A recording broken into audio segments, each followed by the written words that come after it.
Magandang gabi sa lahat ng inyong mga solid na Sindak listeners. Please call me Ken, isa sa mga avid listeners ninyo mula sa podcast at dito sa YT.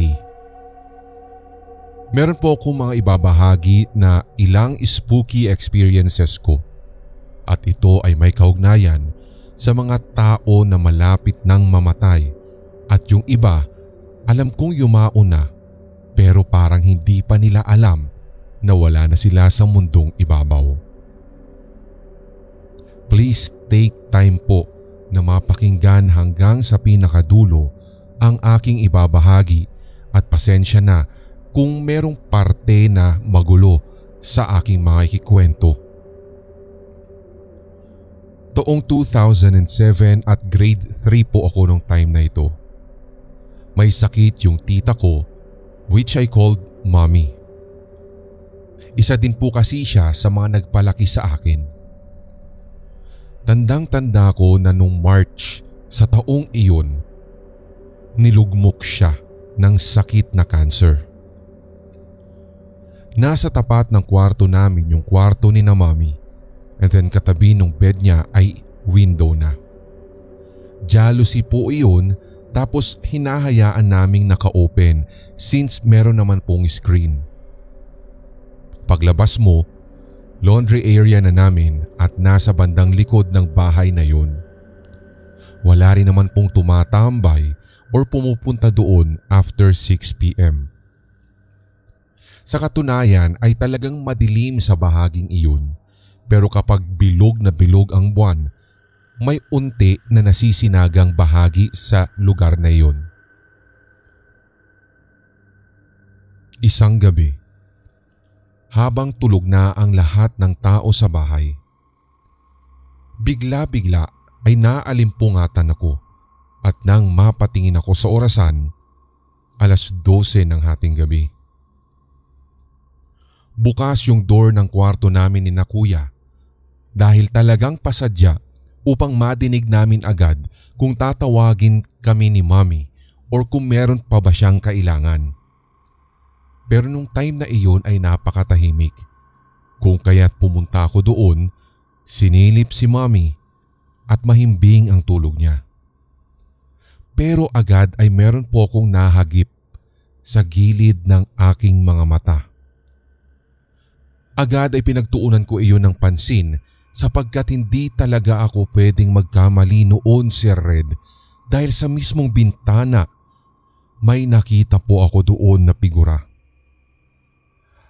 Nakakapa siya tapos parang may hood at meron po siyang dalang karit. Hindi ko na nakita ang kabuuan ng kanyang muka pero yung direksyon ng katawan niya alam kong nakatuon kay Mommy. Para bang pinagmamasdan siya kanina pa habang natutulog ng ganon kahimbing. Matagal din akong tumitig sa figura. Medyo matagal-tagal at bigla napaawang ang aking bibig nang nag-fade out na lang siya ng ganun-ganun. Hindi naman talaga ako nakaramdam ng takot pero aaminin ko na kinabahan ako. Basta hindi ko rin po sure yung naramdaman ko noon basta't iba. Yun bang napatitig ka sa isang figura at hindi ka na nakaalis sa kinatatayuan mo. Hindi ko rin po maintindihan pa noong mga panahong iyon kung ano siya. Hanggang sa eto na at nung tumanda at nagkakaisip na ako, sa tuwing naaalala ko ang figura na yun, si kamatayan pala yun. Few days after, binawian na ng buhay si Mommy. Nakwento ko po sa iba ko pang kaanak yung tungkol sa nakita ko.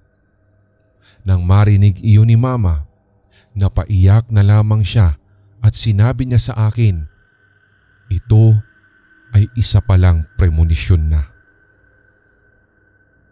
Idadagdag ko lamang po, Sir Red, na nung burol na ni Mommy, doon na po sa bahay ginawa. Madalas akong natutulog sa may carpet na malapit sa ataol niya, pero hindi ko po talaga alam kung bakit ko talaga gustong mahiga doon. Parang feel ko lang talaga na matulog doon kahit ilang beses na akong pinagsasabihan na bawal na mahiga sa carpet. Since bata nga ako, makulit.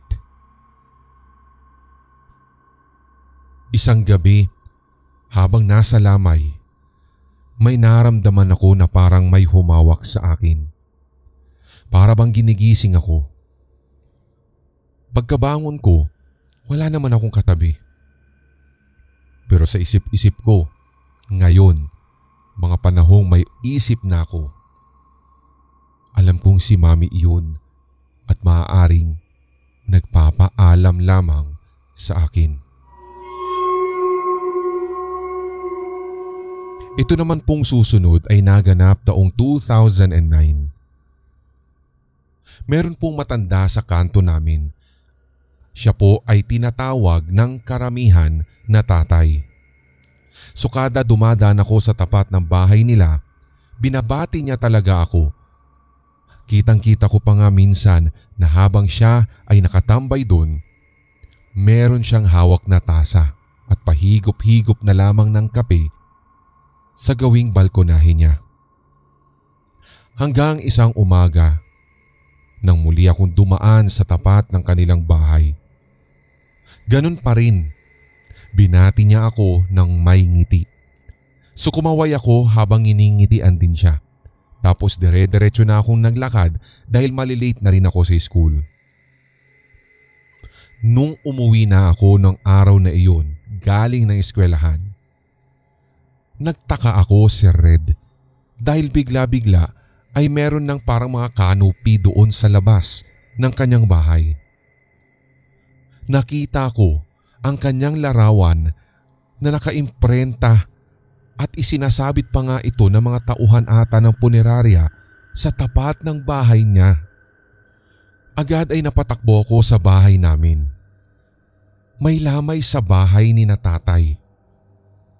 Sinabi ko iyon kay Mama at ang sabi niya, alam na daw niya.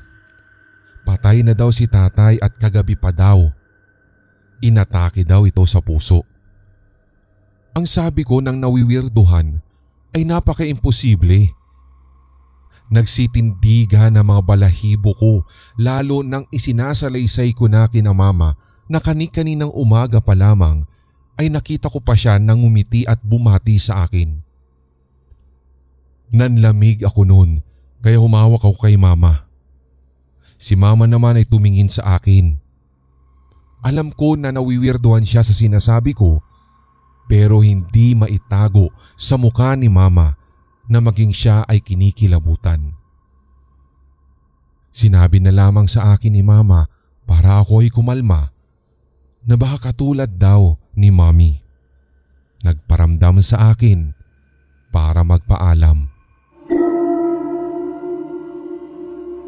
Came 2011. That same kamatayan na nagpakita nung malapit nang mamatay yung tita o si Mommy ko. Nagpakita ulit sa akin this year. Sa pagkakataong ito, Sir Red, nasa dulong bahagi ng kama ni lolo ko siya nakita and at first, akala ko talaga ay ibang tao lamang. Marami din kasi yung mga kaibigan ni lolo na hindi ko kakilala at talagang madaming dumadalaw kay lolo. Doon ko na lamang naalala yung eksaktong figura na nakita ko. The same talaga sila. Kung dati hindi ako natakot, sa pagkakataong iyon, naging kakaiba, bumigat at kinabahan akong lalo. Yun ang eksaktong naramdaman ko. Since medyo malawak na ang kaisipan ko patungkol rito, alam ko na kung sino ang binibisita niya. Malala na rin kasi ang lagay ng kalusugan ng aking lolo noon. At hindi nga nagkamali sapagkat few days after, namatay na si lolo. nang ibinurol si Lolo the same week. This happened one afternoon. Sabog pa ang liwanag sa bahay. Ang sabi nga nila, bawal din daw kasi na patayin yung mga ilaw lalo kapag may lamay. Yung isang tita ko ay natutulog sa bed niya at sa ilalim nun, doon ako pumesto. Hindi kasi ako nakakatulog ng sobrang liwanag. Hanggang sa kalagitnaan na ng pagtulog ko, nagulat ako dahil sumigaw si tita. Muntik pa nga akong mauntog sa bed niya dahil sa pagkakabigla ng bangon. Nung tinanong ko kung bakit, ang sabi niya ay may humawak daw sa paa niya at ang lamig-lamig daw. Base sa kanyang deskripsyon, mahigpit daw yung pagkakagrip nung kamay na iyon sa kanyang paa. At since pinilyo ko kasi yung nakababata kong pinsan, ang buong akala ng aking tiyahin ay ako rin ang gumawa nun sa kanya. Pero sinabi kong hindi dahil tulog na tulog ako sa ilalim ng kanyang higaan. Sindak! Ito naman pong pinakahuli, Sir Red, ay hindi ko na maalala kung ano ang eksaktong taon. May kapitbahay kami at about 300 meters ang layo nito mula sa likod bahay namin.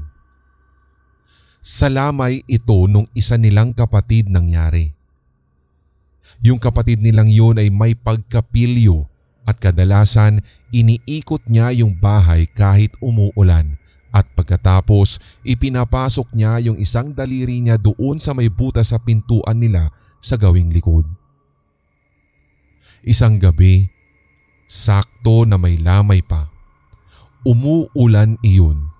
Tapos yung mga magkakapatid, napagtripan yung ate nila na nakasandal sa may pintuan. Pinagsusundot yung kamay nila doon sa may butas. 3 sila nun. Pero kaso, ang nakapagtataka daw, 4 yung sumundot at yung pagsundot nung ika-4 ay tumatakbo na yung 3 na papalapit sa hagdan sa may harap ng bahay. So alam na kung sino ang may gawa. Maaaring nakikipaglaro rin dahil may pagka-close naman silang magkakapatid. Ito lang muna, Sir Red, ang aking maibabahagi sa ngayon. Sa susunod, mas lalo ko pang tatapangan para magkaroon naman ulit ng next batch itong aking storya. Pero ngayon, habang ikinikwento ko po sa inyo ang lahat ng ito at tinatype, para po akong nauubusan ng enerhiya at para bang sa pakiwari ko, ayaw nilang maikwento ang tungkol sa kanila.